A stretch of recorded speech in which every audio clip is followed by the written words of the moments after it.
Hey all, Pete here. I did 2 videos on buying gear to get started on traps. And in it, I kind of rushed through, kind of like what to buy. And I think I covered everything, but, I got to thinking about how when I first started getting stuff ready for my traps, I kind of had to figure some stuff out, and it would have been helpful to have a video about like just a couple small things that I just want to show you today. So this is kind of a follow-up, I guess, to the video on buying gear for coyote trapping. I had someone ask me if I have a medical condition, and I got an email. No, I'm not laughing at the question, but actually, yeah, I do. I have some jaw issues, and so I have to wear a mouth guard on my bottom teeth, and I have to wear a mouth guard on my top teeth at night. I had a really serious jaw disorder, a neurological disorder several years ago when I couldn't work, and I was on disability for a while. Or not disability, unemployment insurance, and through my employer. And so I don't like always pronounce words as well as I used to, and my jaw guard on my teeth kind of sometimes makes me whistle a little on my S's. So, and I have to have injections in my jaw every 3 months. And so anyway, what I was dealing with was trigeminal neuralgia brought on by a jaw injury. And so it's a little harder to swallow sometimes, and I talk kind of weird, and my face gets kind of sunken in because the Botox numbs all or atrophies the muscles in my jaw. But the good news is I'm not in much pain anymore, hardly ever. And I'm only on one medication, which is awesome. So that's why sometimes I have to pause for a minute to swallow or kind of correct my mouth guard in these videos. So I do have a medical thing, but I'm okay. So I appreciate the person asking. I'm not laughing at them. So in my video about coyote trapping, about buying gear, I mentioned the stakes and stake swivels, and then I mentioned this J-hook crimper, and I used this in my long spring trap modification video where I put a swivel onto a chain. So I felt like I kind of demonstrated it there, but then I got to thinking, like, a short little video about how to use this. And so when you order your stuff for coyote trapping, if you're going to order double stake swivels, which is what I kind of recommended, honestly, and 18-inch stakes, and then you can use one stake if that's long enough, like in the desert, certain places, or if you're on farms where you need a double stake, you can double stake with 18s. And this is, the double stake swivel, but that's not how it shows up. When it shows up, you're going to get a whole bunch of these. And you're going to get let me take my glove off, 2 of these J-hooks for every one of these double swivels, okay? Make sure you get the 6 gauge. You want the strongest ones they make, okay? And then you'll have to order quick links separately. These are the ones that close by twisting, okay? And you can also order these that just close naturally.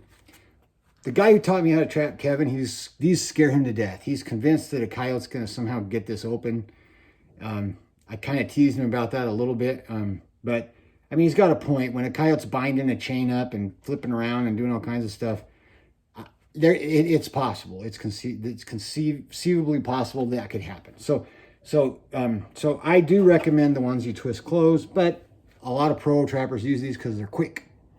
I like them with snares. So if I'm snaring I'm putting some wire around a fence post for a snare at a crawlander, I'll clip the snare to the wire with this. You don't ever want to wrap your snare right around the fence post because the coyote will, he can fray that wire trying to break free from the snare and break the wire.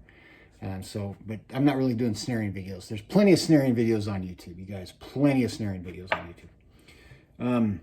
So anyway, so these do have other purposes that you can use them for, and they're quick and easy and fast.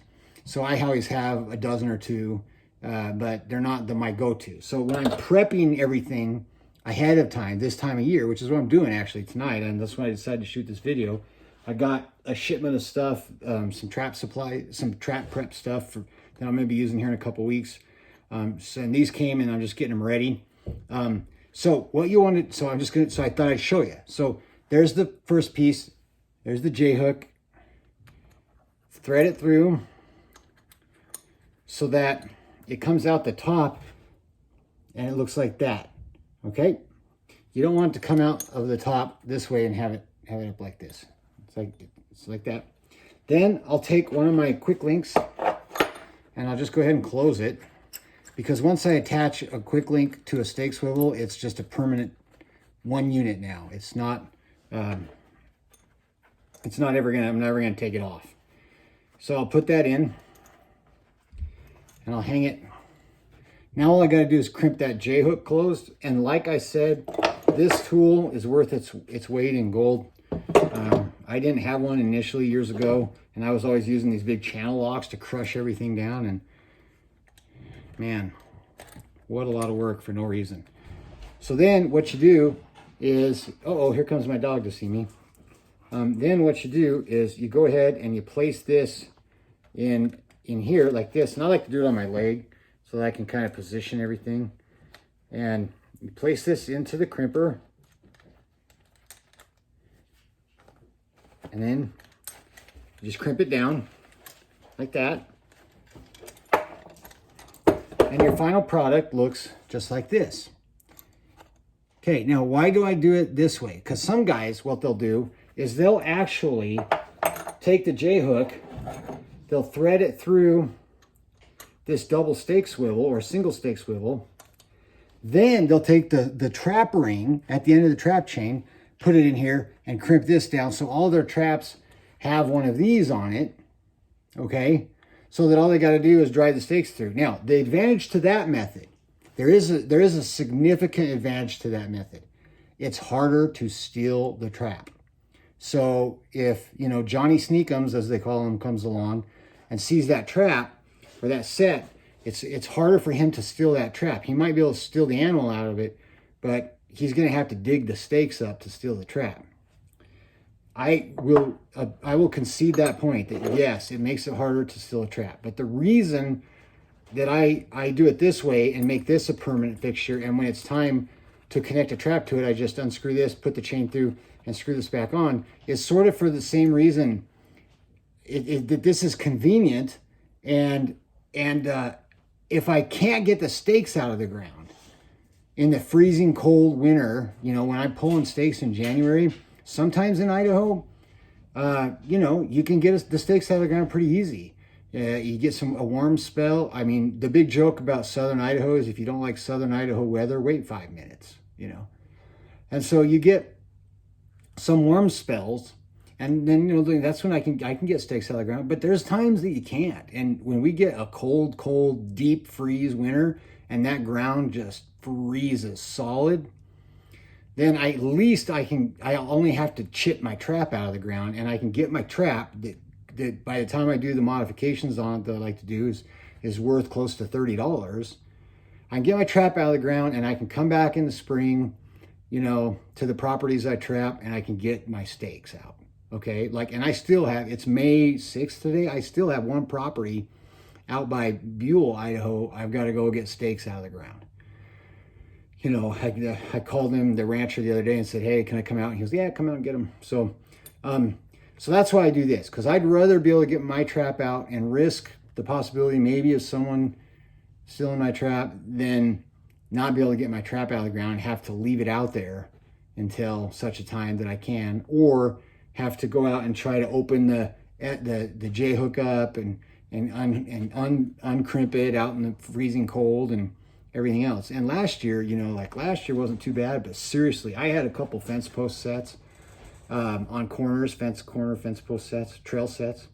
Love them. But I seriously, like, when I decided to pull my traps, that stuff was like chipping through concrete to get the trap. I mean, it was miserable. But I'm like, it was wrapped around the fence post, so I didn't have stakes in the ground. But I was just like, I want my dang traps. I'm not leaving them out here. And it was miserable. And I can't imagine trying to pull those stakes out of the ground. There were places this last year, there was no way those stakes were coming out of the ground. But because I do it this way, I can get my trap. And then later I can go get my stakes. Okay? So you can do it either way. There's no right or wrong way to do this, but that's how I do it. And then they're ready to go. Now, after I use them 1 year, then what I'll do the next year, so this is what I'm getting ready to do, and I'm going to dip my traps here pretty quick. I'll put them 12 onto a wire like this, and they're rusted, see? So Rust-Oleum will stick to them really good. Once I'm done dipping all my traps this year, I'll have a little bit of solution left. I'll set this in the bottom of the bucket, swish it around, bring it out, swish it around really good, and hang it and let it dry, okay? Then they'll be coated.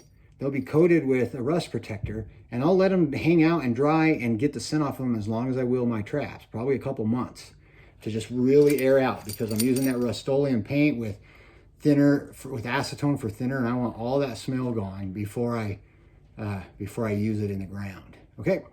And so you can kind of protect them too. So that's what I do as part of my preparation process.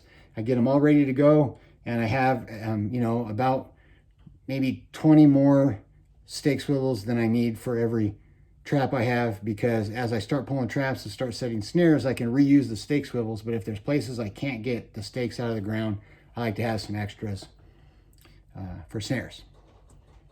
Till next time, remember, God is great, guns are good, and freedom is precious.